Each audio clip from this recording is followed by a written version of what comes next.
Are you feeling like your partner is a little bit more distant lately? Maybe kind of checked out?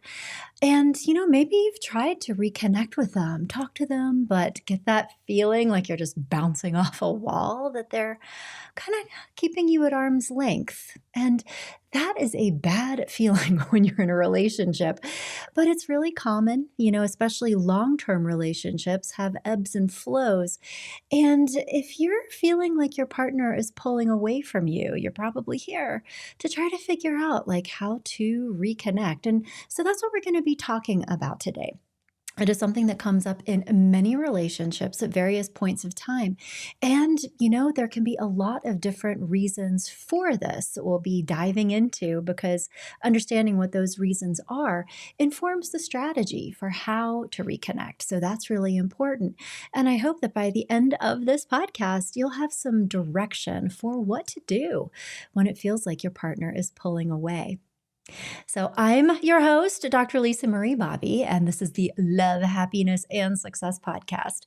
If you are a growth oriented person on a mission to create more love, happiness, and success in your life, this podcast is for you. If you've listened to these before, you'll know that I wear a number of different hats. I'm the founder of Growing Self Counseling and Coaching. I'm a licensed psychologist. I'm a board certified coach, but I feel like my true kind of professional home is because I'm also a licensed marriage and family therapist. And so I talk a lot about relationships on this show because I'm a firm believer in the idea that love just has a central role in our lives, and secure, healthy relationships are the foundation for everything else in some ways, our foundation of success. It's so important when it comes to our personal happiness and well being. And this can be your relationship with other people, but also sometimes your relationship with yourself, very valid and worthy of consideration as well. So, we talk about all these things on this podcast. And I'm glad you're here to get some relationship tips for what to do if your partner is pulling away. So, first of all, let's just spend some time like unpacking this because I think it's important to just normalize the experience and talk about what it means, what it feels like. And so when I think about this, I've been a marriage counselor for well over a decade, coming up on 20 years at this point. But I've also been married for a very long time. My husband and I met in 1993. So it's like been a while. And like I've been through this life experience too, right? And so I know how it feels personally, but also professionally in helping a lot of people through this. And I think it often starts as just, it feels like your partner's a little checked out. Maybe they're just not opening up or sharing their feelings about things the way that they used to. They, seem kind of, quiet. They're not offering a lot of detail about their lives or what's going on with them. Or maybe it's just that the communication feels slower, like they're taking a long time to reply to your texts. And sometimes I think that this distant feeling can show up behaviorally, like maybe they're spending more time at work or maybe more with their friends. But I think really the key signature of it is that like even when you are with them, they're physically present, it doesn't feel like they're really there. Like they're with you, but their mind is kind of somewhere else, right? And so whenever we have this experience, I know that it can trigger a lot of worry, insecurity. I mean, even in some cases, scared feelings, particularly if you have a history of like betrayal trauma. I will refer you back to a previous podcast that I wrote, recorded on that topic. And it's really just referencing like if you've had bad experiences in the past where somebody has pulled away and then something bad happens. Maybe there was infidelity or blindsided by a breakup kind of experience. So if you've had that history, it might feel harder for you when you feel like your partner is kind of pulling away. But also if you tend towards an anxious attachment style, meaning that your sort of natural way of being is to worry a little bit how people feel about you, this is a harder experience.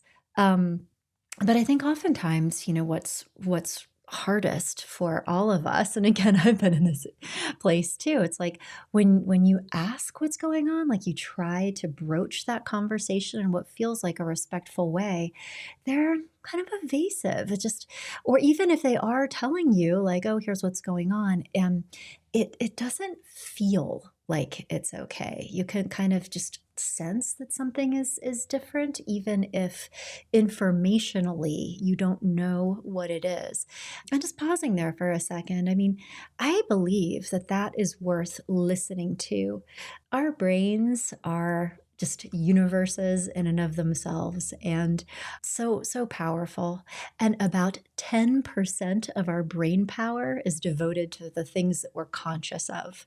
The rest of it, the vast majority of it, is non-conscious, but it knows things. It has a lot of wisdom, and particularly when it comes to relationships. I mean, most of our brain is built for the purpose of understanding other people because we're such a collaborative, connected species. And so that's where those feelings of knowing come from, right? This kind of dark part of your brain that exists and that brings you good information even if you don't know why. Um, and it is also a very important part of self awareness and the growth process for many people to differentiate between those two.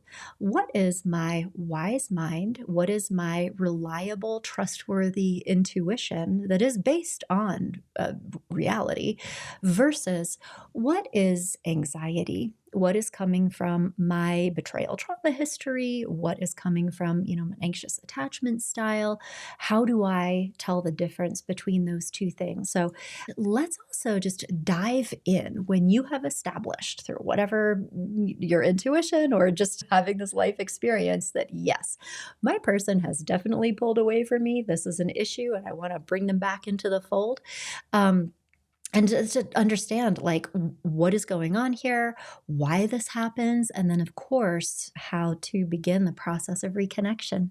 So, the first piece of this is understanding the normal ebb and flow when it comes to relationships, because all relationships do have periods of closeness and connection, and I don't know, just sort of more of a spark. And then, especially in long term relationships, there is this drift, and this can happen for many different reasons, and it is normal and expected. It doesn't mean that anything is wrong. So when you think of relationships having like peaks and valleys, times we come together, times we come apart, it's like the tides. They come and go, the ocean remains.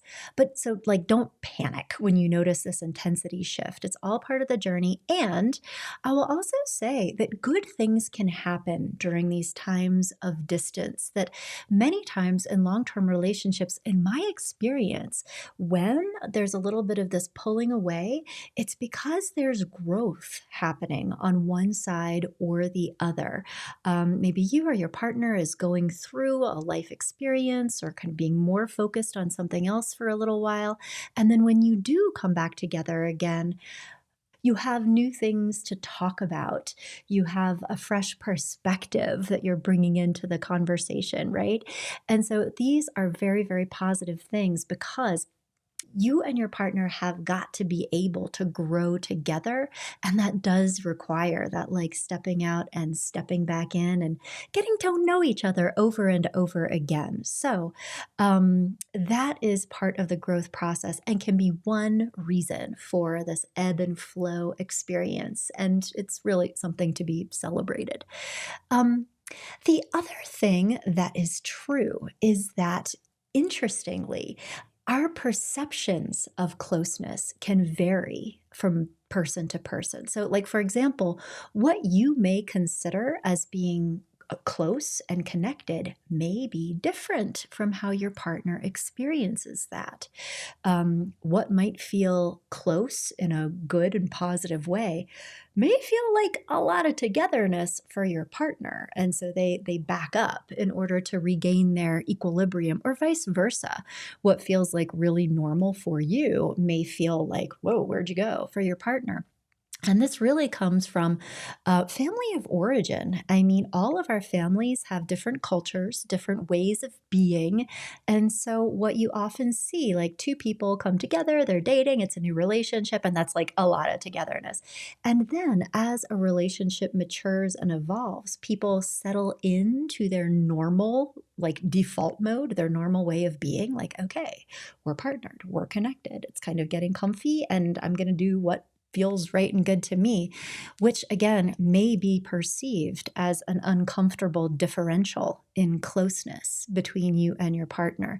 So it's very important to understand and respect these differences without getting judgy or accusatory, because you have to remember it's not like who's right or who's wrong. It's really about understanding and respecting what feels normal to you and then finding ways, like building bridges to the center. One way, a strategy to crack into this, if you suspect that's what's going on, but also finding it like difficult to talk about, would be getting in front of a really good licensed marriage and family therapist to work through an exercise called a genogram. This is where you map out your different families, the different dynamics, who's who, what's what. But at the end of it, you have like this map of understanding cultural differences, expectations, norms, like where each of you are coming from. And it is incredibly eye opening because it takes a lot of the energy out of things that may have in the past created arguments, like, you're being mean to me because you're so disconnected. It's like, oh, this is what you and your people do. I know that. And also, you know that. And as a couple, we know that our job is to create a new culture that feels good for both of us. So that can be something important to dig into. The other thing that is true is that mature relationships are often more spacious. Like couples relationships where you've been together for a while, it's not a sign of trouble to have a little bit more distance between the two of you sometimes. It's instead really like a reflection of the confidence that you have in your bond. So it's healthy and normal to have individual interests, hobbies, friends outside of the relationship, and truly again it adds richness to your connection. If this feels like your partner just sort of living their life and then coming back and sharing it with you, that is a sign of a very healthy relationship. And I will also say that it is additionally a signifier of like a secure attachment style. So, secure attachment means that there is confidence in a relationship. It is I'm okay. I'm a fundamentally worthy and lovable person, and I can expect good and positive things from other humans. I mean, if we were to give secure attachment style a voice, that's the inner narrative that, isn't heard in words, but that's how it feels, right? And so if you are in a relationship with somebody who has a fairly, secure attachment style, and so, for example, if you have a more anxious attachment style, you may experience them as being normal, healthy, just having a relationship and a life, and feel very triggered by that. Because, again, going back to those expectations, it doesn't feel as close as you want it to be or as you need it to be in order to soothe your own anxiety. I have recorded a number of podcasts on this topic around how to feel more secure in relationships and also around attachment styles, and would encourage you to kind of go back through my feed to find those if you just had a moment of recognition where you're like, I think I might be doing that. So these are all reasons why this normal ebb and flow happens, and just recognizing what's going on can be really helpful in itself, because it's like you just flip on the lights. Oh, there's actually not a monster in the room. This is what it feels like to have a mature relationship with somebody who has a fairly secure attachment style, or also perhaps to be having a relationship with somebody who did not grow up in the same family that you did. They grew up in a different family. Nobody's families are necessarily right or wrong. It's just where we all came from. So it's an opportunity to understand each other more deeply. Now, that said, it is also true that there are signs when pulling away can signify something more serious or concerning. And we're going to dive into some of these because it's also important to be able to tell the difference between, okay, normal turbulence or, ooh, this, we have a problem, right? So, how do you know that it's gone too far or that this feeling of distance is actually a symptom of a relationship problem?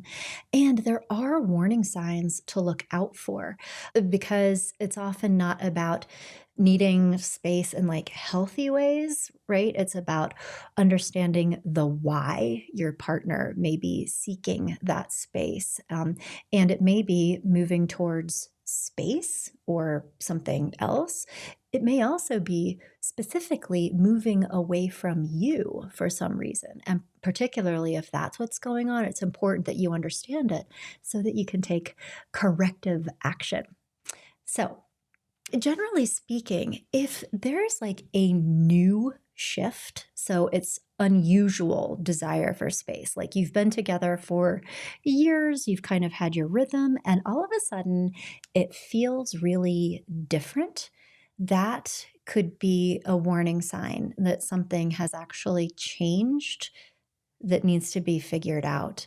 Going back to one of the original ideas that we were talking, you know a lot of things by virtue of being human that you may not logically know, but it shows up as this gut feeling, particularly when it comes to relationships.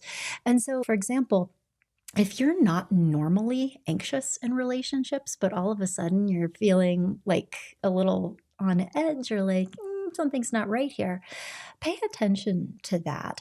If this is your usual MO, if you usually feel anxious in relationships, maybe there's nothing dramatic going on. But if this is new for you, you should pay attention to that. And also just that timeline too.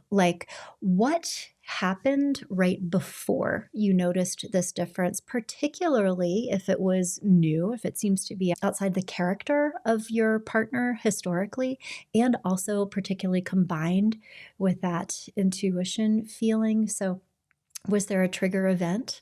Was there a new job, a new something? Was there a bad fight? Was there a failed connection attempt? And then also, if there are obstacles, if there are always excuses, if there are always reasons why that don't make sense to you, reasons why you can't disconnect, or feelings of evasiveness, or just feeling like you're being gaslit a little bit, pay attention to that because those are all situations that are just worthy of additional exploration. You know more than you think you know. And even if you don't know what's there, there might be some there, particularly if it's new and different. So I would just like to empower you to trust yourself and to have the courage to dig a little bit more deeply into this. Also, this is a great path because it is important to understand so that you also don't make assumptions. If you don't actually know the story, you can't articulate a good why for what's going on that's based in your partner's perspective and is actually reality based. We will all make up our own narratives in order to explain our experiences. And that is one of the reasons why relationships can get very difficult and strained is when one or both people have developed stories about the other person that are not true. If you're having difficulty in gaining this understanding with your partner, it feels like you can't even talk to them about this, I would implore you to take this in front of a really good marriage counselor to help you have those conversations and just get clarity, particularly a marriage counselor who is really good at assessment, who can help each of you understand what's going on and why without it turning into a fight, which will fairly commonly happen, particularly if it's attached to some emotional reason why, or if there is a tendency towards defensiveness or even stonewalling, just not wanting to talk about things. So if fantastic reason to go to a good marriage and family therapist or couples counselor who specializes in couples counseling. Understanding too that most therapists who offer couples counseling are not marriage and family therapists. They do not have specialized training in marriage and family therapy, in relational dynamics, or in relationally specific interventions to help you. It's important that you know that, because if you try to get help from the wrong person, from an individual therapist, an LPC, LCSW, even a licensed psychologist, do not assume that they are familiar and competent in these relational dynamics, because if you do that, you can wander into a situation where somebody, they have a hammer, therefore you are a nail. And before you know it, it's turning into who is the disordered individual in this relationship, which is particularly intensified if you try to use health insurance for any kind of marriage counseling. So improving your relationship is not medically necessary treatment. And if you get involved with a therapist who helps you use insurance to pay for relational work, they must diagnose one of you with something, a psychiatric condition, and then your sessions with them are for the purpose of treating said psychiatric condition, not changing your relational dynamic. So that very quickly turns into a situation where one of you is the problem, and that is not good for improving relational dynamics if that's not what is really going on. So I just wanted to throw that out there, because if you're encountering obstacles, it's a great idea to try to get help to have more productive conversations, but always making sure that you are getting help from the right person. On that note, I'll just tell you, on my website, growingself.com, I have, because I'm like very passionate about this, I've worked with too many people who did not get the right kind of help and had very serious consequences for their relationships. It ended up in a divorce where it didn't need to, kind of thing. On how to choose a marriage counselor is the name of the article. So go to growingself.com, just made to have how to choose a marriage counselor. And it goes into a lot of detail about the kinds of qualifications to look for, the kinds of education and training to look for, the kinds of questions to ask a prospective couples counselor. And then I also wrote another article called Evidence-Based Practices, which goes into the different types of therapeutic and coaching modalities that have been supported by the research to help people get outcomes.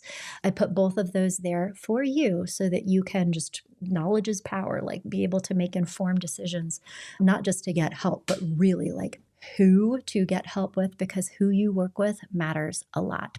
Okay, mini tangent, going back to our main topic, but it really is. It's relevant because it's important to get help if it feels like you're drifting too far away and you're running into major obstacles that are preventing you from being able to reconnect. And getting the right help can really be the fastest and easiest way forward, honestly. So, on that note, going back to what's the why, like understanding what the issues are, either with those normal ebbs and flows or dipping back into those warning signs, knowing that gives you clarity on how to go about fixing the problem and reconnecting, because it's not always the same reason. And the way of reconnecting needs to be different depending on what's going on. So that's why, if you do connect with a really good marriage and family therapist, the first thing they're always going to do is spend a lot of time with you doing a very thorough assessment in order to understand the problem. Right? So you may come in there thinking, well, the problem is that we're disconnected. My partner is pulling away from me and I don't like it. Yes, that is a symptom. That is something that you're experiencing, but why?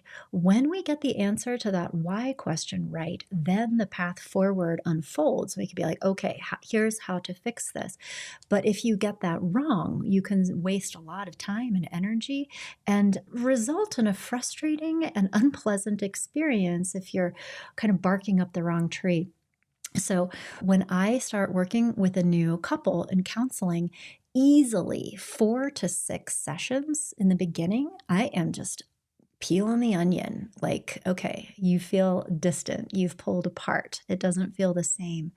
Let's get really clear about the why. So, lots of questions, digging into all kinds of different things. And then by the end of that, I'm able to come back and say, okay, so here's what we've discovered together through this assessment.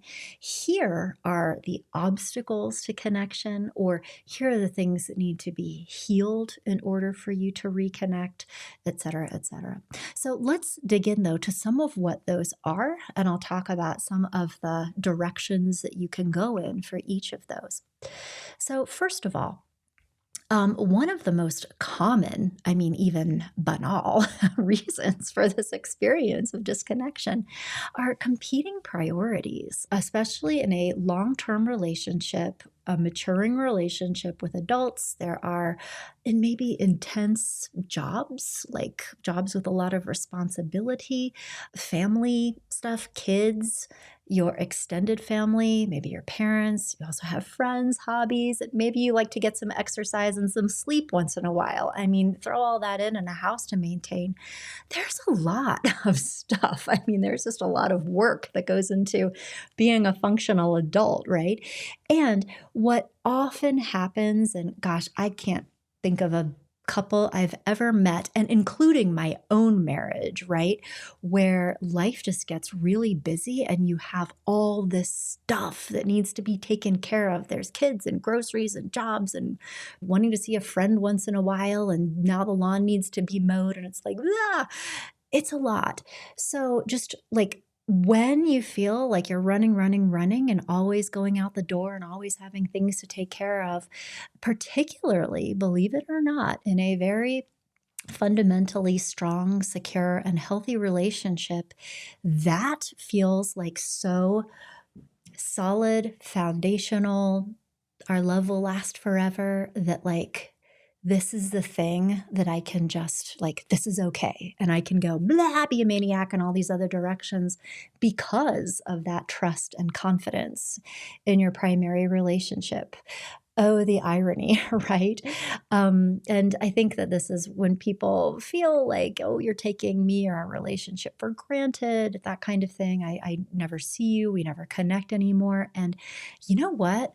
Yeah, your partner's right. It is extremely important to just like keep an eye on this and also like have a lot of compassion and grace for each other as you move through different chapters of life, like starting a new job, having kids, having a house. There's a lot going on. Give each other grace for just everything, how hard we're all working, right? But also be paying attention to this, because if you want to have the kind of relationship that you want to have, it will require making structural changes to the way that you are going about your shared life together so that there is time and space to reconnect. You cannot do everything. Something's going to have to give. And it's very important for you as a couple to decide what those things are so that you can make those changes and there's like some margin left over for your relationship. So that is like one, figuring out what's going on and then identifying solutions. I will also add that it's also really easy to get into arguments and conflict about what should change. That goes into different expectations and perspectives around the how we are doing things. Of course, that often comes in from our family of origin experiences, like what's normal?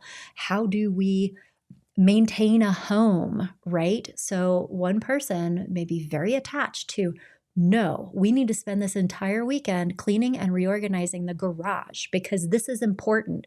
Where the other person might be like, let's go away somewhere and spend time together. I know it sounds like a simple thing, but you'd be amazed at how many couples spend a lot of energy butting heads and like trying to drag each other into their perspective because of these value differences.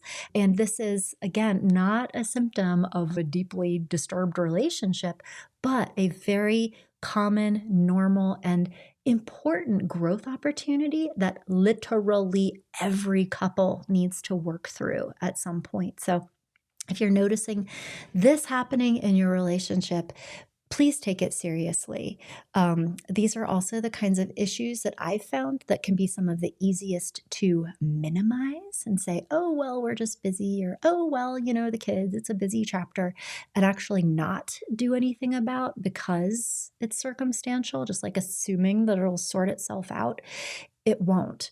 It's really important to do even some short term relational growth work around this to identify things, create these new systemic structures in your relationship that can then support your continued happiness together. If you don't do this work, resentment starts to build, things start feeling icky. It does turn into actual conflict that damages a relationship over time. And if you wait too long to get it in front of a marriage counselor like me, by the time you do, it may have been a lot of water under the bridge. And what had been a good relationship with some circumstantial issues that are creating some distance has now turned into actually a very serious relational issue that may be difficult to repair. So I'm telling you this from the wisdom of experience. I've seen it happen too many times. The other thing that can get in the way of feeling as connected as you want is related to competing priorities, but it has to do with life management skills, believe it or not.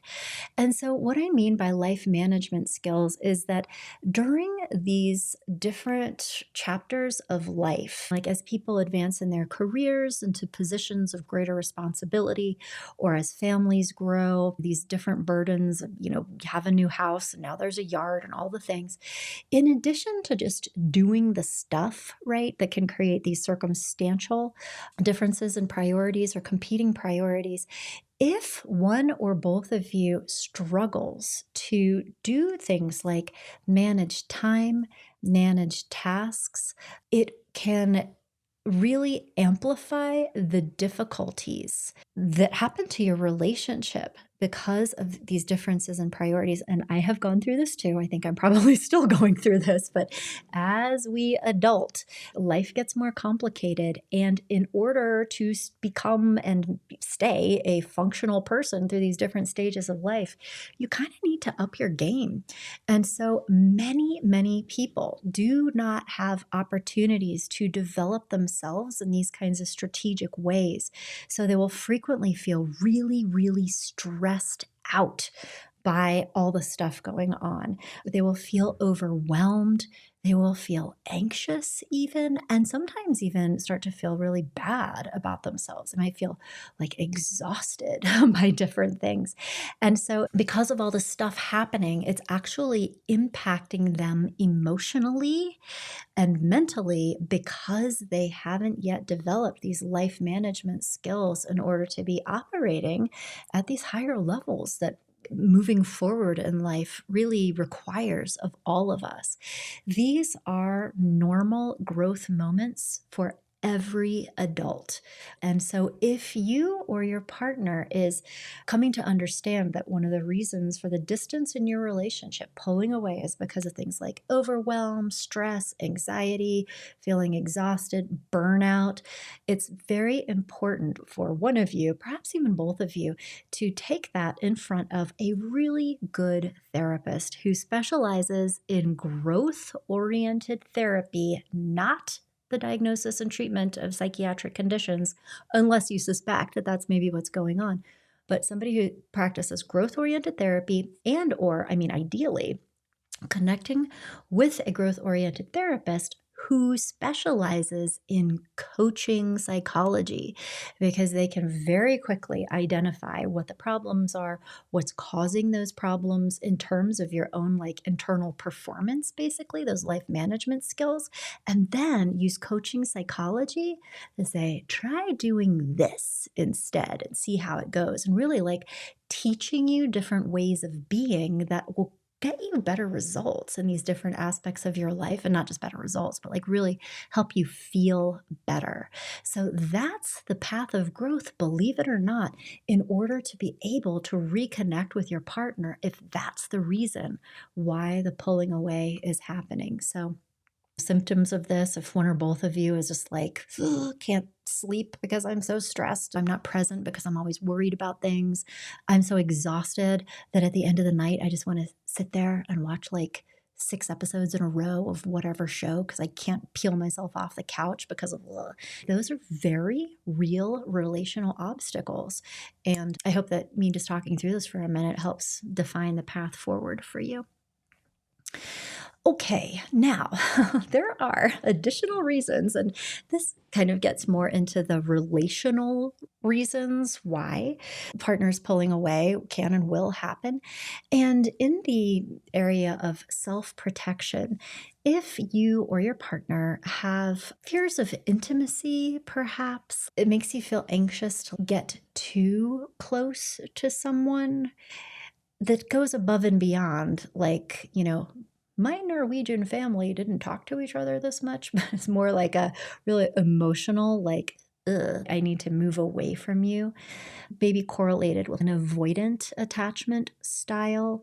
So you be able to see this if like there is a period of closeness and connection that feels really positive, that feels intimate, and then almost a pushing away after that to kind of remove the vulnerability, closeness. So it's that episodic thing. We're really close together, and then I actually feel like my partner is getting away from me intentionally for some reason. That can be one sign that that's going on. I will also say, though, this self protection thing, we're not going to label this all avoidant attachment styles. And also to remember that actual avoidant attachment styles is relatively rare and correlated with a fairly adverse, like early childhood experience. So to also be thinking about, did something happen in the relationship that led my partner to feel less safe with me? Emotional safety is really, really important. And so, this is the kind of thing that you would need to dig into with a good marriage counselor, right? But is there something going on when you interact with each other that might feel completely normal for you, but that your partner is experiencing as aggressive, as invalidating, as kind of tone deaf or abrasive in some ways? Maybe there's criticism, sarcasm, whatever it is that, again, doesn't even feel like anything to you, but that is having an impact on your partner. They're pulling away from you may be a response to that. So it's really important just to be paying attention to, where is this coming from?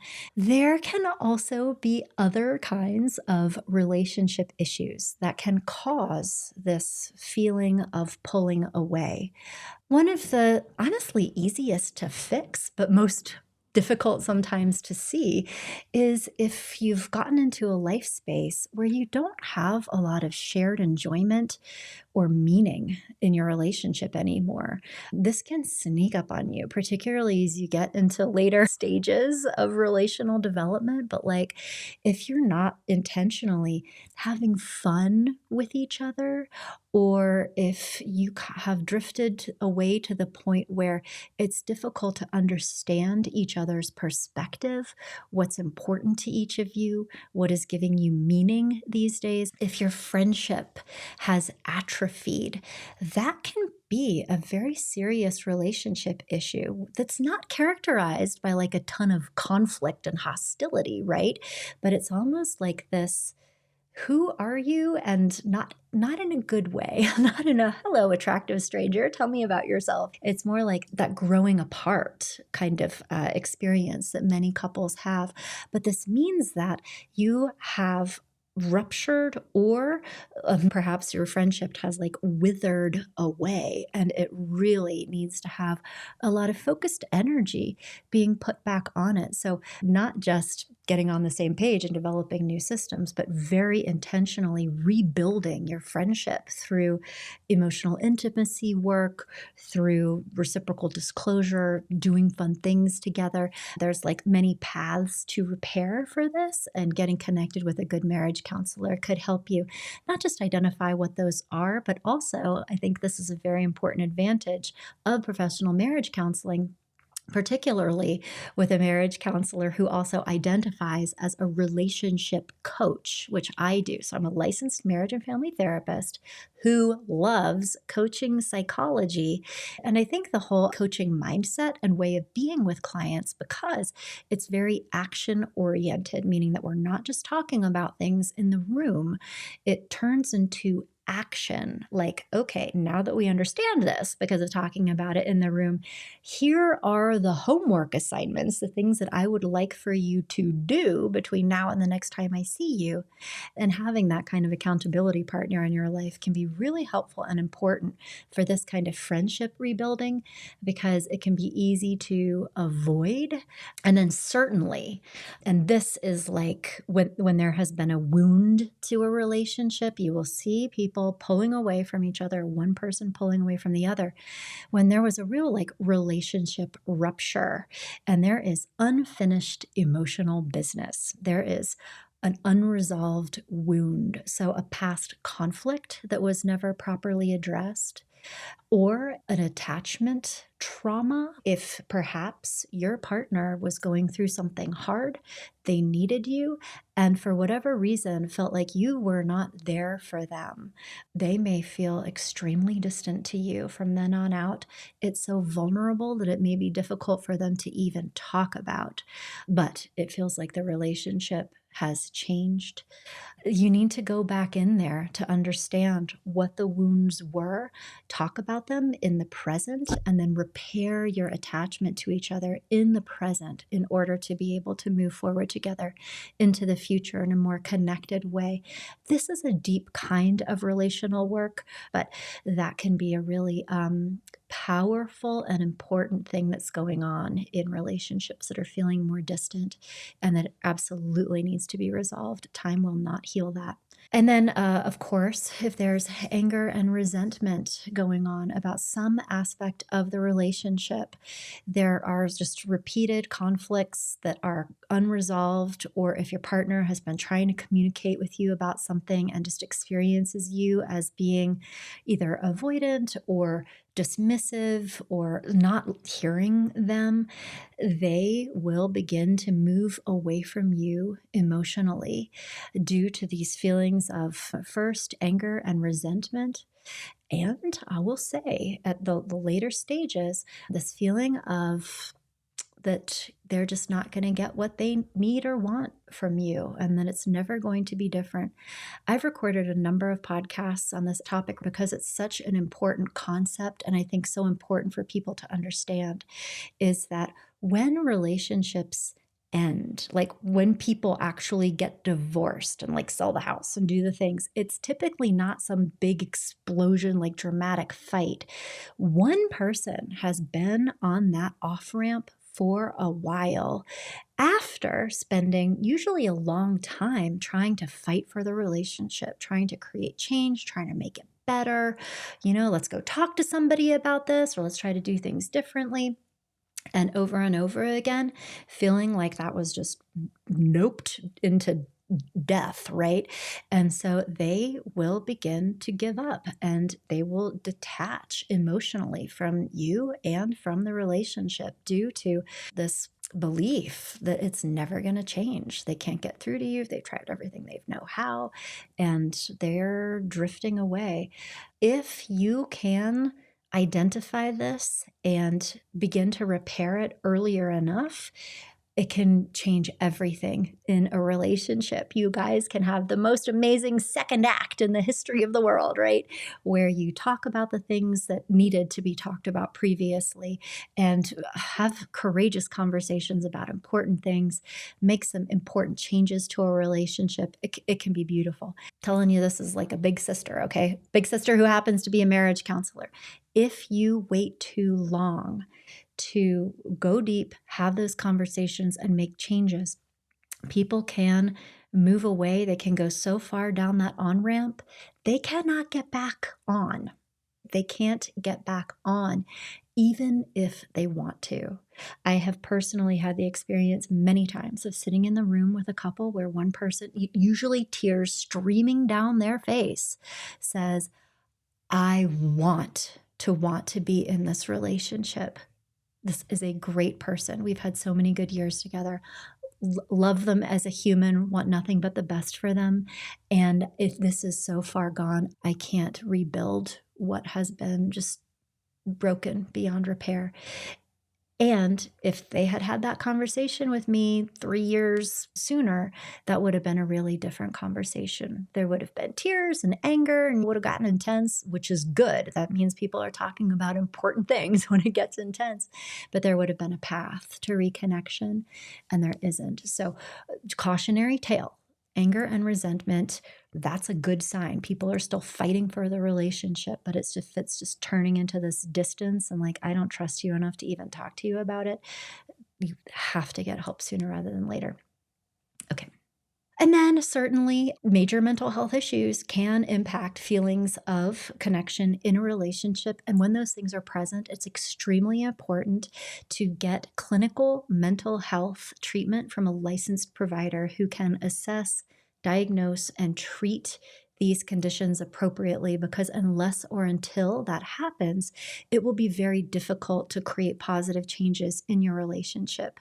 So I'm a licensed marriage and family therapist. I am also a licensed psychologist. And I will say that professionally, I really do specialize in relationships. And I have professional colleagues who specialize in things like major depressive disorder, generalized anxiety disorder, post traumatic stress disorder. And if you or your partner, certainly substance use disorders, right? If you or your partner are dealing with an unmanaged mental health condition, particularly like major depression, it just shuts people down. It just takes all the life force out of them. And if that is happening in your relationship, well, first of all, I mean, if you go see a licensed marriage and family therapist, they will be able to diagnose that and then say, if you would like to create positive changes in your relationship, the first thing that needs to happen is that the depression is resolved. Once your partner is functioning again, then we can talk about, how to together make changes to your relationship. And I will say that marriage and family therapy can be an evidence-based form of treatment for mental health conditions, particularly for things like post-traumatic stress disorder. For the person who has that diagnosis to be doing that work with their partner present can just be extremely powerful. And then, of course, lastly, I think the scariest reason of all that your partner is feeling disconnected because they are connected emotionally with somebody else. This is a thing that happens. There are many different kinds of infidelity. It's really people having an attachment to something or someone that isn't you, and a lot of their mental and emotional energy is going into that.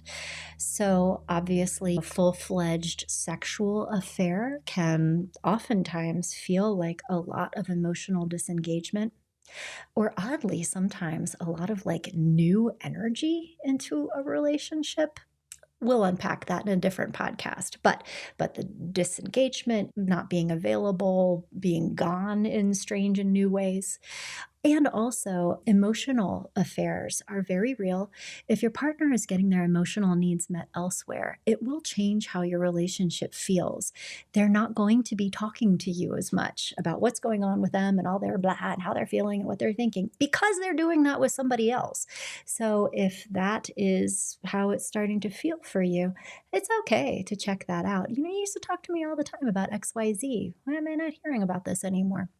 Although I will warn you that pulling away from a relationship can also be a way for somebody who is cheating to justify what they're doing.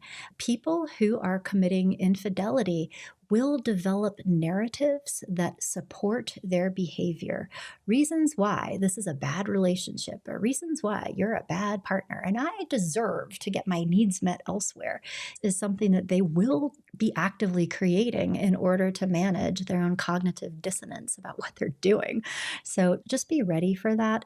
And if you feel like that is going on, get it into a marriage counselor for support in doing that assessment. Although I will tell you, if your partner is going to lie to you, they're also going to lie to me.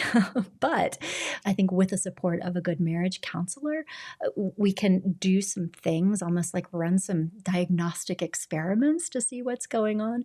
And sooner or later, things can and do come out. Okay, but I hope that rundown of like different reasons for why disconnection happens can inform your strategy for how to reconnect. And I hope that I was able to provide enough guidance for like what to do next, depending on the source of the disconnection.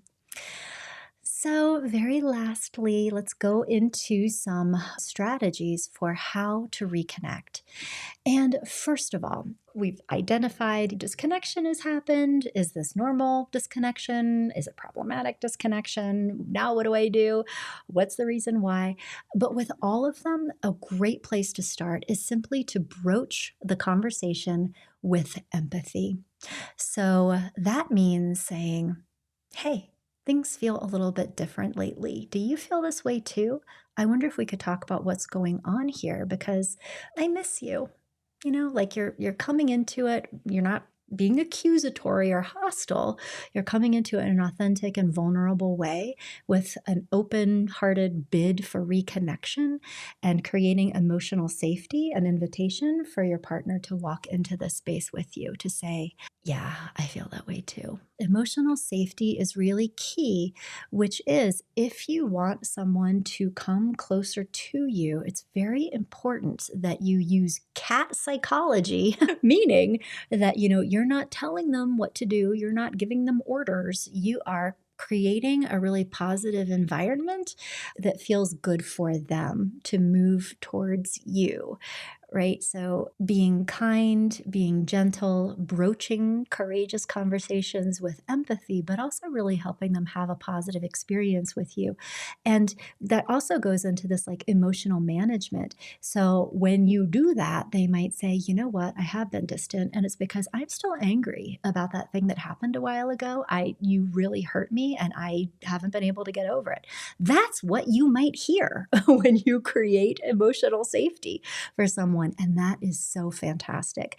It might not feel comfortable in the moment, right? It's a hard conversation and it is a connecting conversation. You are being given the opportunity to hear your partner and how they're really feeling. And so, how you manage that, starting with like how you manage your own emotions, that's the deciding factor on whether or not you have a very like powerful, emotionally intimate, connecting moment that really restores your bond, or it's going to turn into a freak out fight where your partner is going to say like, then this is why I can't talk to you, and you're going to feel worse about it. So be very careful about how you respond to these moments.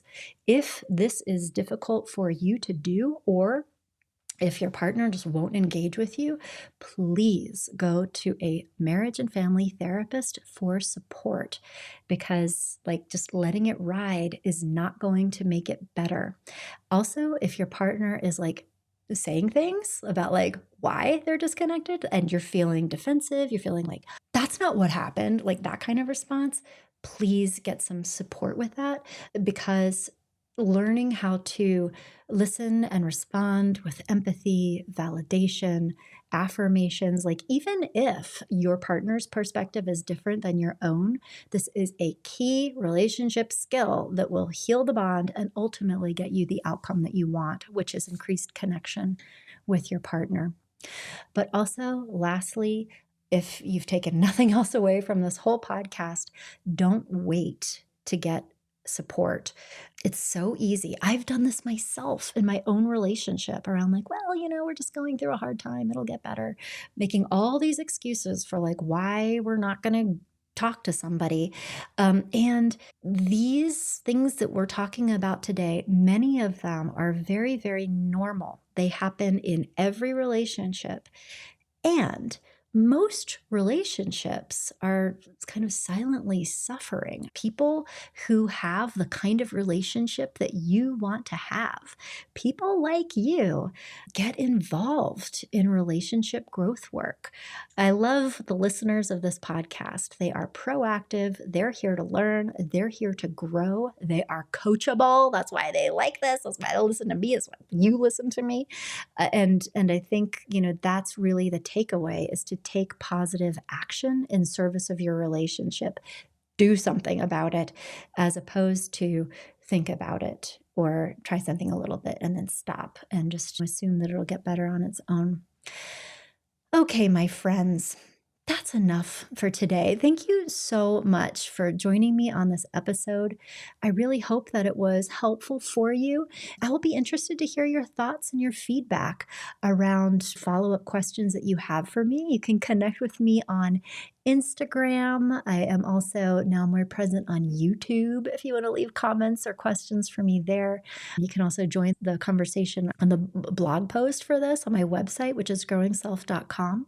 And also, of course, if in hearing any of this, you're like, yes, I would like to come to you or somebody else on your team to have these conversations with you, please know that we're always here. So my counseling practice, Growing Self Counseling and Coaching, we have somewhere between 50 and 60, I think, at this point, counselors who practice coaching. So, licensed therapists, primarily licensed marriage and family therapists, who have an orientation that's very similar to my own, who have evidence-based traditional models of marriage and family therapy that they operate from, but that they use those within a really powerful relationship coaching framework that assumes there's not psychopathology. You're here to have better outcomes in your relationships.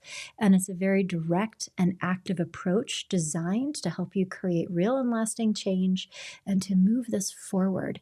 And so if you've come to believe it would be helpful for you to talk with me or somebody else on the team, I encourage you to get in touch at growingself.com. Okay, that is all for now. I'll be back in touch next time. Take care.